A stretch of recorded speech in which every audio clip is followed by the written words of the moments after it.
वाटोळ केलं नातवाने त्याच्या आईला त्या बाडकावने तेवढ्या कष्टाने झाडं लावलेली तोडून टाकली काशी कराने. ओ आप्पा करू आता आप्पा कोण खपलं करडायला लागला. कोण नाही बाबा गप तू. मग का बोंबालता. अरे मग काय करू सांग की समजा त्याने आता रान नांगरून टाकल्यावर.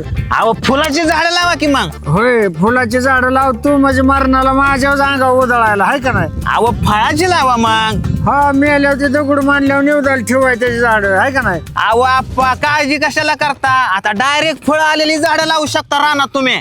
काय सांगतो. खरंच की 5-5, 6-6 वर्षापूर्वीची जुनी झाडं आपल्याला भेटतात कृष्णाई नर्सरी मध्ये. आपल्या उरुळी कांचन मध्ये एकमेव फेमस नर्सरी कृष्णाई नर्सरी.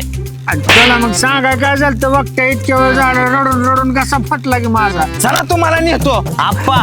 तुम्हाला कृष्णाई नर्सरी मध्ये 100 पेक्षा जास्त व्हरायटीची झाडं बघायला भेटणार. हे बघा आणि ते पण होलसेल रेट मध्ये. हे कशी झाड. हे शोचे झाड हे तुमच्या शोला लावू शकता. मोराच्या पकावणीच आहे रे. शेवटी अशी घराच्या कडे कुंड्या बिंड्या अशी झाडं लावा लागतात मस्त पैकी. म्हणून तर म्हणतो हिथनं झाडं घेऊन जावा. हा